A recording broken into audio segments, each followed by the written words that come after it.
दिल्ली की रोहिणी से खबर, जहां पर सीआरपीएफ स्कूल के बाहर हुए विस्फोट के मामले में जांच अब और तेज हो गई है। इस मामले में पुलिस सीसीटीवी फुटेज की जांच से अब आगे बढ़ रही है और सीसीटीवी फुटेज खंगाले जा रहे हैं, जिसके बाद आगे की तलाशी जो है वो और तेज हो जाएगी। पुलिस ने स्कूल के बाहर हुए विस्फोट के कई सीसीटीवी फुटेज बरामद कर लिए हैं। दावा ये किया जा रहा है कि जो सीसीटीवी फुटेज पुलिस के हाथ लगे हैं उसमें कुछ संदिग्ध दिखाई दे रहा है।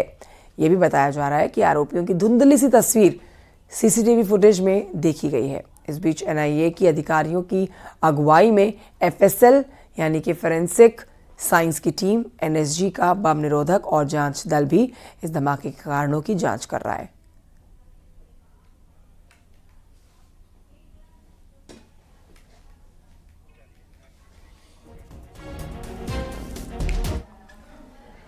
और इस बीच सोर्सेज के हवाले से एक बड़ी खबर आ रही है कि सुरक्षा एजेंसियां सीआरपीएफ स्कूल की दीवार पर धमाके के मामले में नक्सल एंगल से भी जांच कर रही है। इसके पीछे वजह यह है कि सीआरपीएफ ने नक्सलियों के खिलाफ हाल ही में बड़े ऑपरेशंस किए हैं और हो सकता है कि यहां पर सीआरपीएफ एंगल निकल कर आ जाए सामने।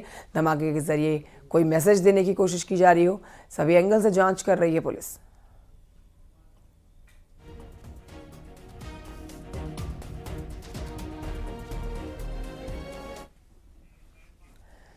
इस बीच दिल्ली में धमाका मामले में खालिस्तानी कनेक्शन भी सामने आया है। दिल्ली के रोहिणी सेक्टर 14 में सीआरपीएफ स्कूल के पास हुए धमाके की खालिस्तानी जिम्मेदारी लेते हुए नजर आ रहे हैं। टेलीग्राम पर जस्टिस लीग इंडिया ग्रुप पर मैसेज आया है। कहा गया है इस मैसेज में कि वो किसी भी समय हमला करने में कितने सक्षम है। फिलहाल जांच एजेंसियां मैसेज को लेकर जांच कर रही हैं। सोशल मीडिया टेलीग्राम पर एक लिंक के जरिए दिल्ली ब्लास्ट का वीडियो भी शेयर किया गया है, जिसमें खालिस्तान से जोड़कर कमेंट किए गए हैं। इसमें खालिस्तान समर्थक भारत में हमला करने की बात कर रहे हैं। ये पोस्ट जस्टिस लीग इंडिया नाम से बनाए ग्रुप ने किया है, जिसमें दिल्ली ब्लास्ट का एक वीडियो भी शेयर करते वक्त हमला करने का दावा किया जा रहा है। हालांकि न्यूज़ 18 इस पोस्ट की पुष्टि नहीं करता है।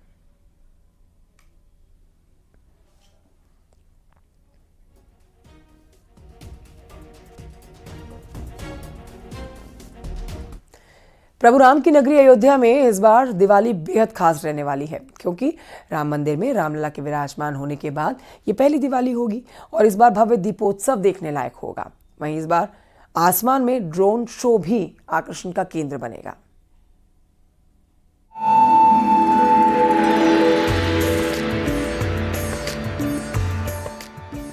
अयोध्या में भव्य दीपोत्सव की तैयारियों ने जोर पकड़ रखा है। इस बार रिकॉर्ड 25 लाख दियों से भव्य दीपोत्सव का है।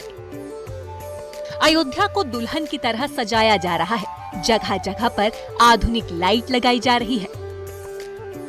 अयोध्या की दिवाली इस बार सबसे भव्य होने जा रही है। राम जन्मभूमि मंदिर में प्रभु रामलला की प्राण प्रतिष्ठा के बाद पहली बार इस कार्यक्रम का आयोजन किया जा रहा है। दिवाली पर इस बार अयोध्या 25 लाख दियों से जगमगाएगी, जिसमें 30,000 से ज्यादा अवध विश्वविद्यालय, महाविद्यालय और 36 इंटर कॉलेज के साथ 40 एनजीओ के वॉलंटियर दीपक जलाएंगे। दिए राम की पैड़ी समेत 55 घाटों पर बिछाए जाएंगे।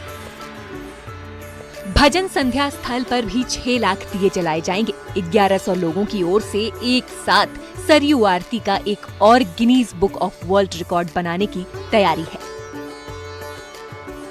इस बार टारगेट और भी बढ़ाया है। हमें शासन की तरफ से 25 लाख दिए प्रज्वलित करने का टारगेट दिया गया है और विश्वविद्यालय पूरे मन से उसको पूरा करने में प्रयासरत है। हमारी टीम्स बनाई गई हैं, कई कमेटीज़ बनाई हैं, 25 के करीब कमेटीज़ बनी हैं और इस सारे आयोजन में करीब 30,000 स्टूडेंट्स जो कैंपस के भी होंगे और अलग अलग कॉलेजेस से भी आएंगे। इसमें कुछ स्वयं सेवक होंगे, कुछ एनजीओज़ के लोग भी होंगे। 30 लाख के करीब ये सब लोग वॉलंटियर्स, जिसमें स्टूडेंट्स भी शामिल होंगे बहुत लार्ज नंबर में, वो इस दियों को प्रज्वलित करेंगे। एनडीआरएफ की टीम चूँकि भजन संध्या स्थल में उसका हेडक्वार्टर है, इसलिए उन लोगों ने अनुरोध किया था कि हमको भी एक पोर्शन दे दिया जाए। हम वॉलंटियर्स के रूप में काम करना चाहते हैं, तो उनकी भी अब आईडी बनवा करके देंगे। वो भी अपने एक पोर्शन को जला करके प्रभु श्री राम को अपनी जो अर्चना अर्पित करेंगे।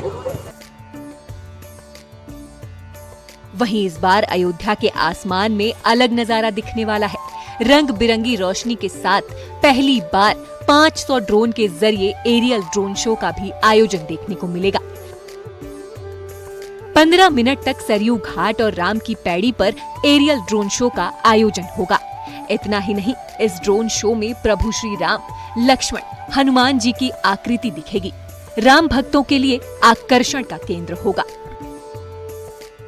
भगवान रामलला जब लंका विजय करके अयोध्या लौटे तो उनका भव्य स्वागत हुआ। कुछ वही स्मृतियां दीपोत्सव के दरमियान अयोध्या में देखने को मिलती है, जब अयोध्यावासी दीपक जलाकर अपने आराध्य का स्वागत करते हैं। और इस बार का दीपोत्सव तो बेहद खास होने जा रहा है। भगवान रामलला के परिसर के साथ साथ दीपोत्सव स्थल यानी कि राम की ये पैड़ी लगभग 25 लाख दीपक से प्रज्वलित होने जा रही है। नया कीर्तिमान तो बनेगा ही, साथ ही भगवान के भव्य मंदिर में विराजमान होने की जो छटा है वो भी इस बार दीपोत्सव में दिखेगी।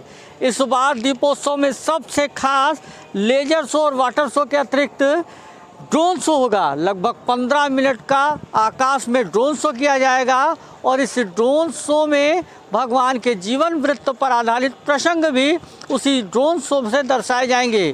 फिलहाल पर्यटन विभाग तैयारियां कर चुका है और माने तो बीते दिनों इसका एक छोटा सा ट्रायल भी हो चुका है। दीपोत्सव ऐतिहासिक हो, 8वां दीपोत्सव भगवान रामलला के भव्य मंदिर में विराजमान होने वाला हो, कुछ ऐसी अविस्मरणीय छटा इस बार 8वें दीपोत्सव में देखने को मिलेगी। ड्रोन शो के लिए 500 ड्रोन रहेंगे और इससे जो है रामायणकालीन प्रसंगों पर जो है आसमान में ये आकृतियाँ दिखाई देंगी। इसके लिए अभी एक ये है कि कहाँ से 500 ड्रोन रखे जाएंगे, कहाँ से छोड़े जाएंगे, इस पर मंथन चल रहा है। ये चीज़ जो है जब अंतिम चरण में आ जाएगा तब और बेहतर बता पाएंगे। एक तरफ सरयू के घाट लाखों दियों से जगमग होंगे तो दूसरी ओर ड्रोन आधुनिक और विकसित भारत की तस्वीर दिखाएंगे, जिसे लेकर कोई कसर नहीं छोड़ी जा रही है। ड्रोन शो में ऋषि वाल्मीकि और तुलसीदास की आकृतियां भी दिखेंगी। 500 ड्रोन अयोध्या दीपोत्सव में लगाए जाएंगे, जिसका रिहर्सल 29 अक्टूबर को किया जाएगा और अगले दिन दीपोत्सव के दिन अयोध्या में बड़ा आयोजन होगा। तो आकृतियाँ सब में लाइटें लगी होती हैं आसमान में जो है, और वो रामायणकालीन दृश्य जो है उसमें दिखाई देंगे और तमाम प्रसंग उसमें जो है आकृतियों के माध्यम से लोग देख सकेंगे। इसके साथ ही जो आतिशबाजी भी होगी पर्यावरण को ध्यान में रखते जी, ग्रीन फायरवर्क्स हम लोग करते हैं और इस बार भी जो है प्रदूषण रहित आतिशबाजी करते हैं, वो भी कार्यक्रम है। दिवाली बेहद ही नजदीक है। रामनगरी अयोध्या में तो अलग ही तरह का उत्साह दिख रहा है। अयोध्या के धर्म पथ और राम पथ को लाइटों से जगमग किया जाएगा।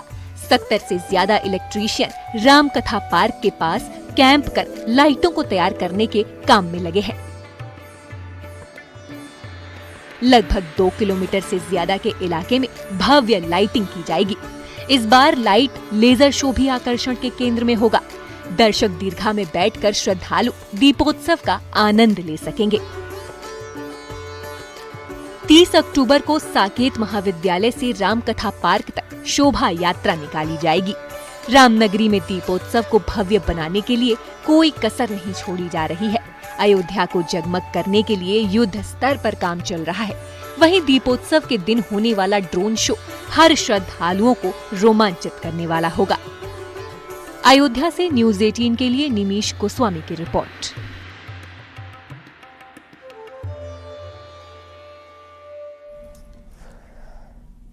खबर जौनपुर से, जहां एक शादी चर्चा का विषय बनी हुई है।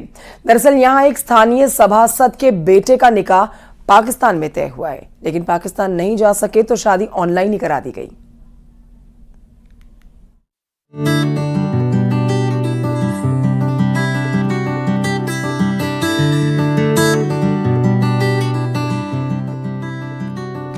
निकाह के लिए दूल्हा है, काजी है, बाराती आए हैं, दावत का भी पूरा इंतजाम है, लेकिन यहाँ पर दुल्हन मौजूद नहीं है क्योंकि वो पाकिस्तान की रहने वाली है और दूल्हे को वहाँ का वीजा नहीं मिला, इसलिए निकाह ऑनलाइन किया गया। वीजा नहीं मिलने से परिवार पाकिस्तान नहीं जा पाया। इसके बाद दोनों परिवारों ने ऑनलाइन शादी करने का फैसला लिया। काजी को बुलाया गया, निकाह की रस्म अदायगी हुई। दोनों तरफ से बारात में मेहमान नवाजी में कोई कसर नहीं छोड़ी गई। मेहमानों की अच्छी खातिरदारी भी हुई। मेरी बहन की लड़की से शादी हम कर रहे हैं लाहौर पाकिस्तान में। हम लोगों ने वीजे के लिए अप्लाई किया था। हमारी बहन तकरीबन 18 बार पाकिस्तान से आ चुकी थी।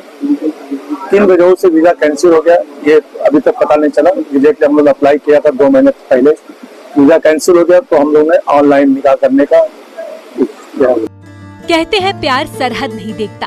भारत और पाकिस्तान के बीच भले ही रिश्ते तल्ख हों, लेकिन लोगों के बीच प्यार मोहब्बत के रिश्ते की झलक अक्सर दिख जाती है। जौनपुर का लड़का और लाहौर की लड़की एक दूसरे को दिल दे बैठे हैं और दोनों ने शादी का फैसला ले लिया, लेकिन शादी वर्चुअली करानी पड़ी।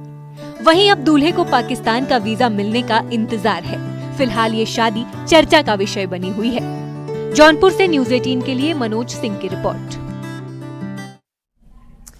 लखीमपुर खीरी में बाघ खेतों में चहलकदमी करते हुए देखे गए, जिसके बाद से इस इलाके में दहशत मची हुई है। ग्रामीणों ने वन विभाग को इसकी सूचना दे दी है।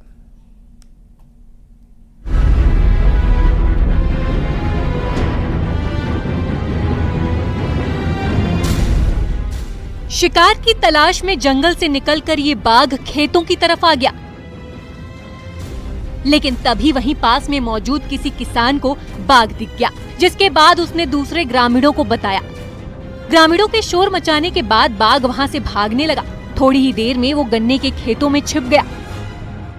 किसी ग्रामीण ने उसका वीडियो अपने मोबाइल फोन में कैद कर लिया। इस घटना के बाद से लोग दहशत में आ गए हैं। गोविंदपुरा इलाके की ये घटना है, जहां बाघ से लोग खौफजदा है। स्थानीय लोगों के मुताबिक बाघ कई दिनों से आसपास के गांवों में घूम रहा है, जो कई लोगों को दिखाई पड़ रहा है। बीते दिनों लुधौरी पंचायत के कई गांवों में बाघ की चहलकदमी देखी गई। वहीं बीती रात जोखीपुरवा में भी दिखने का दावा किया गया है। ग्रामीणों को अब घर से निकलने में भी डर लग रहा है। किसानों ने वन विभाग को सूचना दी और उसे जल्दी पकड़ने की मांग कर रहे हैं। लोगों को डर है कि बाघ इंसानी बस्ती में आकर हमला भी कर सकता है, क्योंकि वो दिन में भी दिखाई दे रहा है। वहीं बीते दिन लखीमपुर खीरी में दुधवा टाइगर रिजर्व के जंगलों से निकलकर एक बाघिन सड़क पर आ गई और 1 घंटे तक वो वहीं पर डटी रही। बाघिन अपने 3 शावकों को लेकर वहां पहुंची थी। राहगीरों ने वीडियो बनाकर सोशल मीडिया पर वायरल कर दिया। बाघिन अपने शावकों के साथ झाड़ियों से निकलती है और रोड पार करते समय उसके शावक पीछे छूट जाते हैं, तो वो एक शावक को अपने मुंह में दबाकर सड़क पार करती है और 2 शावक उसके पीछे पीछे चलते हैं। बीच सड़क पर बाघिन के डेरा जमाने से दोनों तरफ जाम लग गया। लोग बाघिन और शावकों का वीडियो बनाते रहे।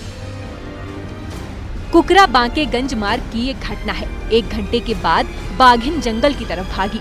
वहीं क्षेत्र में लगातार बाघ देखे जाने से स्थानीय लोगों में दहशत भी है। वन विभाग ने लोगों से सतर्क रहने की अपील की है। लखीमपुर खीरी से न्यूज़ 18 के लिए मनोज शर्मा की रिपोर्ट।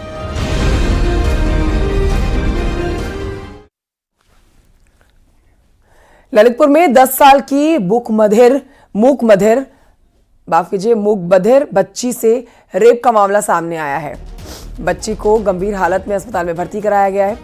घटना के वक्त बच्ची घर में अकेली थी। माता पिता मजदूरी करने गए हुए थे। अज्ञात शख्स ने घर में घुसकर बच्ची के साथ रेप किया। घर पहुंची मां ने बच्ची को गंभीर हालत में देखा तो पुलिस को सूचना दी। पुलिस ने अज्ञात के खिलाफ रेप के केस में मुकदमा दर्ज किया है और मामले की जांच शुरू कर दी है। अज्ञात व्यक्ति के द्वारा जब उसके परिवारिकजन घर पर नहीं थे, गलत काम किए जाने की सूचना बच्ची के पिता के द्वारा थाने पर आकर दी गई थी। इस सूचना पर जखौरा पुलिस द्वारा त्वरित कार्रवाई करते हुए पीड़ित बच्ची को इलाज के लिए अस्पताल भिजवाया गया। प्रकरण के संबंध में थाने पर सुसंगत धाराओं में अभियोग पंजीकृत कर अज्ञात व्यक्ति की पहचान की जा रही है। इस प्रकार का कुकृत्य करने वाले अपराधी को गिरफ्तार कर उसके विरुद्ध कठोरतम कार्रवाई अमल में लाई जाएगी।